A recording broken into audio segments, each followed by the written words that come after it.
Hola, soy la doctora Cecilia Bait, cardióloga clínica de Argentina y estamos transmitiendo para Medscape en español, en esta oportunidad con lo que nos dejó el Congreso Europeo de Cardiología en relación a insuficiencia cardíaca. Y en esta oportunidad contamos con un invitado especial, el doctor Jorge Thierer, que es director de la Alianza Medscape en Español, Sociedad Argentina de Cardiología y especialista en insuficiencia cardíaca. Hola Jorge. Hola Cecilia, ¿cómo andás? Aprovechando tu presencia, me parece que es sumamente relevante que veamos qué cosas nos dejó el Congreso Europeo de Cardiología en el ámbito de la insuficiencia cardíaca. Se presentaron estudios importantes en Reduce en pacientes con insuficiencia cardíaca con fracción de sección deprimida, y el Parallax, que incluyó pacientes con insuficiencia cardíaca pero con fracción de sección preservada.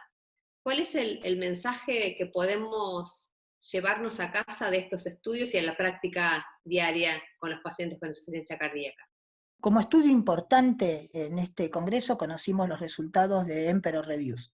Reduce viene a confirmar los resultados de DAPA-HF en el contexto de la insuficiencia cardíaca con baja fracción de eyección. Como recordemos, el año pasado en el Congreso Europeo se había presentado DAPA-HF, que había demostrado que la DAPA-glifosina era capaz de reducir un punto final combinado de muerte cardiovascular y hospitalización por insuficiencia cardíaca en pacientes con fracción de eyección menor de 40% y cierta elevación de los niveles de NT-proBNP. Y en forma adicional, en ese estudio se había demostrado reducción de la mortalidad cardiovascular y de la mortalidad total, aun cuando no se les pudiera calcular un valor de P por el diseño del análisis que se había planteado. En Reduce se propuso incluir pacientes más graves que los de DAPA-HF. Por eso puso diferentes valores de corte de NT-proBNP a medida que subía la fracción de eyección. Esto es, consideraba más de 600 solamente si el paciente tenía menos de 30% de fracción de eyección, pero a medida que íbamos subiendo en la fracción de eyección, requería más de 1000 o incluso más de 2500 picogramos mililitros. De esta manera se planteaba incluir una población más grave, que favoreciera entonces la detección de un efecto claro de la empaglifosina en este caso. Exacto. Y lo cierto es que el punto final primario fue el mismo, muerte cardiovascular más hospitalización por insuficiencia cardíaca, y es cierto que en este estudio la empaglifosina demostró reducir ese punto final combinado, muerte más hospitalización, e incluso con la misma magnitud de reducción que había demostrado la dapaglifosina en DAPA-HF, una reducción significativa del orden del 25%, una 25%. reducción del orden del 30% en las hospitalizaciones, y quizá lo que a todos les llamó un poco la atención, porque había mucha expectativa al respecto, fue que en este estudio no se pudo demostrar con certeza específicamente que empaglifosina bajara la mortalidad cardiovascular ni la mortalidad total, porque la tasa de reducción tuvo un intervalo de confianza que atravesó el 1. Y esto dio lugar a toda una serie de comentarios al respecto, y a mí me gustaría hacer brevemente dos comentarios. Perfecto. Primero, el estudio se propone incorporar pacientes más graves que los de DAPA-HF. Y de hecho lo consigue, porque incluye pacientes con 4 puntos menos de fracción de eyección, 27 contra 31, y porque incluye pacientes con BNP más alto, ¿no? 500 picogramos mililitro más de NT-proBNP. Ahora, ¿significa eso que los pacientes, porque tienen fracción de eyección más baja y NT-proBNP más alto, son pacientes más graves? Y ahí nos encontramos con algunos puntos contradictorios. Por ejemplo, en DAPA-HF tenía hospitalización en el último año el 47%, y acá el 30%. En DAPA-HF el 31% estaba en clase funcional 3, y acá el 24%. ¿Se entiende? Quiere decir que nosotros creemos que porque determinados criterios se cumplen, los pacientes van a ser significativamente más graves. Y al final no es tan así. En lo que sí se diferencian ambos estudios es en el punto final combinado, muerte cardiovascular más hospitalización, 21% en Emperor, 15% en DAPA, pero la diferencia radica en que se hospitalizan más. Cuando uno va a ver la mortalidad al año, la mortalidad cardiovascular al año es similar, 7,9 contra 8,1%. Nada, esto simplemente para decir que a veces los autores de un trabajo suponen que porque ponen determinados criterios van a incorporar una población que claramente va a tener peor pronóstico, y la realidad nos hace llevarnos sorpresa porque no son solamente dos variables las que definen el pronóstico.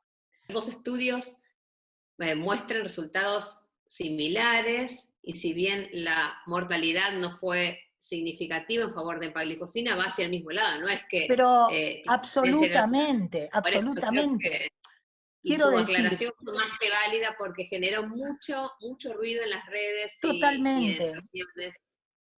exactamente lo que vos decís, Cecilia. De hecho, había quienes decían, esta baja, la otra no baja.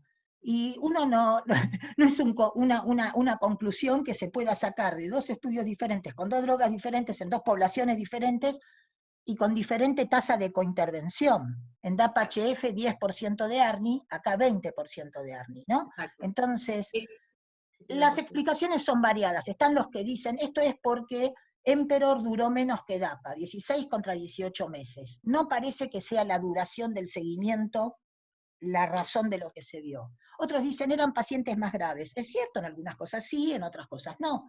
Uno también podría decir, a ver, estos pacientes se hospitalizaron más. Y es de suponer que a la hora de hospitalizarse, a muchos de ellos se les cambió el IECA o el ARA2 por sacubitril valsartán, porque es una Claro. oportunidad. Y nosotros cuando hablamos de los estudios, siempre nos fijamos en la tasa basal de utilización de drogas, No pero es no lo que... sabemos qué es lo que pasa con la cointervención a lo largo del tiempo. Y uno también podría suponer que a lo mejor a más tasa de ARNI, a más utilización de ARNI, de sacubitril, más difícil para otra droga llegar a demostrar una reducción significativa. Pero el metaanálisis, que se publicó al día siguiente de conocerse los resultados, muestra que en realidad los intervalos de confianza de ambos estudios son absolutamente superponibles, que no hay P de interacción, de manera entonces que el concepto global es que las gliflosinas son drogas que mejoran claramente el pronóstico de la insuficiencia cardíaca con fracción de eyección reducida, y que deben tener un efecto significativo sobre la internación y sobre la mortalidad cardiovascular. Exacto. Y brevemente, ¿qué nos Brevemente. llevamos de los pacientes que son de otro grupo, pacientes con insuficiencia cardíaca y fracción de eyección preservada? Parallax. Parallax. El año pasado habíamos conocido Paragon, donde Exacto. pacientes con fracción de eyección de más de 45 randomizados a sacubitril valsartán o valsartán no habían llegado a demostrar una reducción significativa del punto final, muerte más internación, pero recordemos que el intervalo de confianza llegó hasta 1,01 y que la P fue de 0,059, y que en virtud de adherir estrictamente a las reglas de la medicina basada en la evidencia, se dice P de 0,059 no es estadísticamente significativa. Parallax fue un estudio que intentó buscar una explicación fisiopatológica al efecto que podría tener sacubitril valsartán en pacientes con fracción de eyección preservada. Para mí la crítica que se le puede hacer a Parallax es que empezó en 40% de fracción de eyección. Y todos sabemos que cuanto más cercana la fracción de eyección a 40, más probable que algunos efectos del sacubitril valsartán se noten. El punto final del estudio, en este caso, sacubitril valsartán contra enalapril o un bloqueante de los receptores o un Una placebo según el terapia caso. médica individualizada, sí. Exactamente, terapia médica individualizada. El punto final fue efecto sobre el NT-proBNP. Y se demuestra a 12 semanas un efecto significativo, una reducción del 16%, pero cuando llegamos a las 24 semanas, ese efecto significativo ya no se ve. Y esa reducción del NT-proBNP tampoco se acompaña de mejoría en la calidad de vida, ni en la capacidad de marcha antes de 6 minutos, ni en el cambio de clase funcional.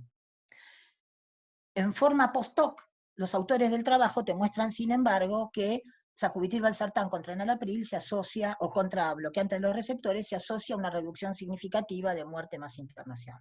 Pero es un punto final post-hoc, y de hecho, hoy por hoy nadie diría que es 40% el valor de corte para definir fracción de eyección preservada. Entonces me parece que seguimos sin entender claramente qué es lo que sucede en la fracción de eyección preservada.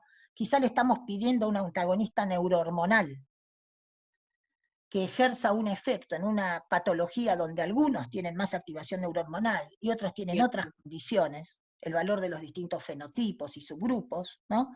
Y que difícilmente encontremos una droga que a título individual sea capaz de mejorar el pronóstico de pacientes cuando la fracción de eyección está verdaderamente preservada. Es decir, que todavía hay bastante por hacer para estos pacientes con insuficiencia cardíaca, con función preservada, porque claramente no tenemos un ganador para ellos. Totalmente, no tenemos. Y yo creo que nunca vamos a tener una droga única, porque la No. fracción de eyección preservada es un compuesto de diferentes fenotipos, fisiopatologías, etiologías, ¿no? Aprendimos durante mucho tiempo que no había que darle bolilla a los subgrupos y que teníamos que considerar el efecto global de una droga, y ahora por el contrario estamos aprendiendo a reconocer que los subgrupos tienen importancia. Pero quizá en este grupo en particular, en los pacientes con fracción de eyección preservada, sí, como no es un grupo homogéneo de pacientes, seguramente el valor de su grupo sea de mayor relevancia. Exactamente. Así es. Bueno, Jorge, muchísimas gracias por tu clara explicación y nos llevamos unos mensajes importantes a casa en relación al tratamiento de la insuficiencia cardíaca. Gracias a vos, Cecilia, gracias a Medscape. Un saludo Y nos a todos. despedimos para Medscape en español con lo mejor del Congreso Europeo de Cardiología 2020.